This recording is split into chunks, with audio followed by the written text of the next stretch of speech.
A bottle of Coca-Cola can cost only a few dollars. The ingredients aren't rare. The recipe isn't complicated. So how did a company selling a cheap soft drink become one of the most powerful businesses in the world? The secret isn't really the drink. It's the business system built around it. The first mistake is thinking Coca-Cola makes most of its money by manufacturing every bottle it sells. It doesn't. Coca-Cola built something much bigger than a drink factory. It built a global system for getting that drink into almost every corner of the world. Coca-Cola's real advantage is its concentrate. Instead of manufacturing every finished drink itself, the company can supply its secret formula and concentrate to bottling partners around the world. The bottling partner handles much of the expensive work of turning that concentrate into the finished product. They add water, carbonation, packaging, and distribution. Then those finished products move towards stores, restaurants, and vending machines. This structure allows Coca-Cola to expand globally without owning every factory responsible for producing every bottle. And that matters because building factories everywhere would require enormous amounts of capital. Coca-Cola's system spreads much of that burden across its network. But Coca-Cola still needs people to actually want the drink. And that's where one of the company's greatest strengths appears. Coca-Cola has spent decades building a brand that people recognize almost instantly. That recognition has enormous economic value. Think about what happens inside a supermarket.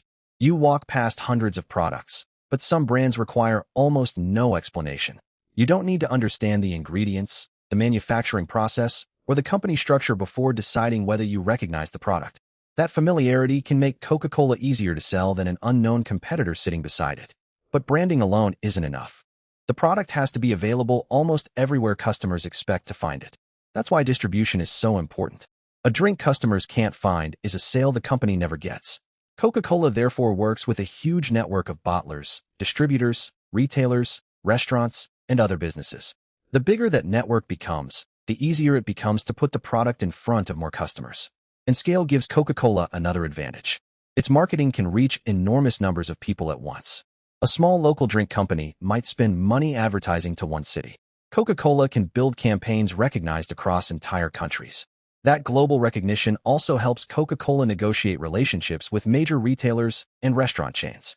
Because when millions of customers already want a product, retailers have a reason to keep it available. And Coca-Cola doesn't rely on just one type of customer.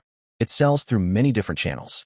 You might buy a bottle at a supermarket, a can from a vending machine, or a drink with your meal at a restaurant.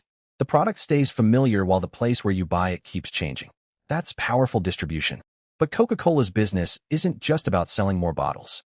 It's also about controlling how the brand appears wherever those bottles are sold.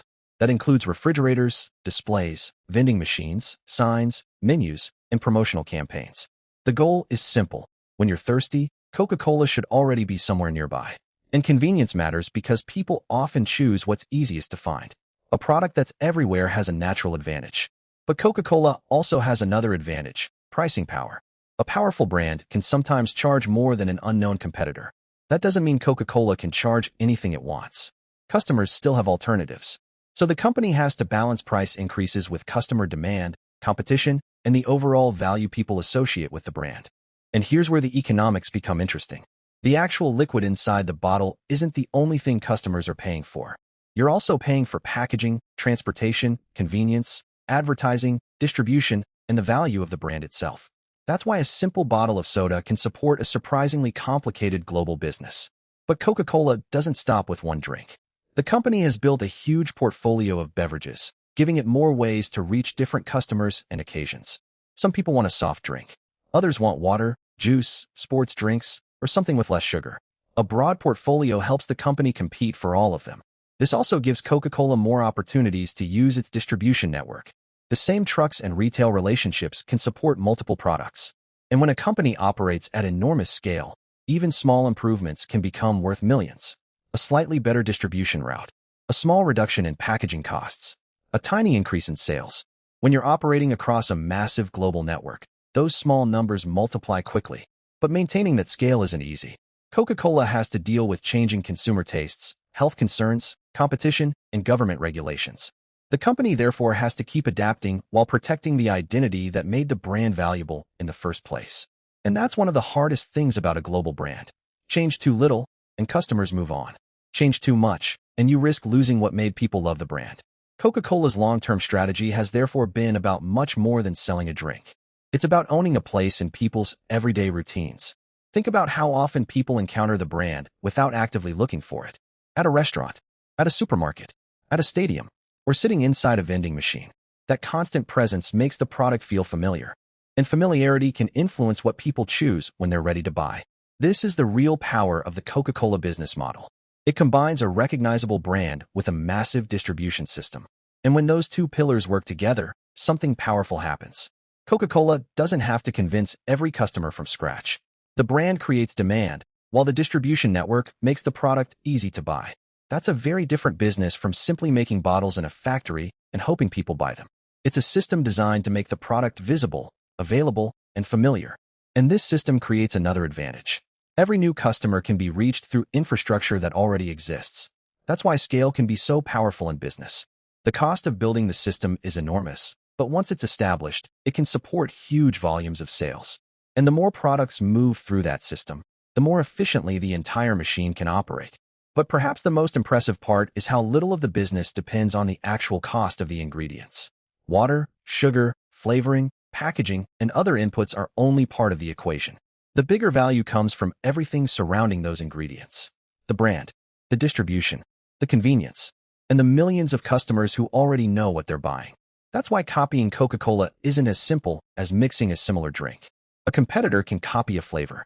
It can't easily copy decades of brand recognition and global distribution. And that's the deeper lesson behind Coca-Cola. The most valuable part of a business isn't always the thing it sells. Sometimes it's the machine built around what it sells. Coca-Cola sells drinks. But underneath that simple product is a global network designed to create demand and deliver the product again and again. And that is how a relatively cheap product can become the foundation of a massive business. Not because the liquid itself is incredibly expensive, but because the system around it is incredibly valuable. So the next time you see a bottle of Coca-Cola sitting in a refrigerator, don't just see a soft drink. Think about everything that had to happen before it reached that shelf. A global brand created demand. A network of partners produced and distributed the product, and millions of customers kept buying it. That's the real secret. Coca-Cola didn't simply build a popular drink.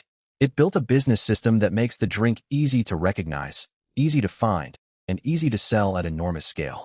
So how does Coca-Cola make billions from a drink that costs relatively little to produce? It turns a simple product into something much bigger. A powerful brand, a global distribution network, a huge portfolio of beverages, and a system built to keep putting those products in front of customers. The bottle may be cheap, but the machine behind the bottle is worth billions.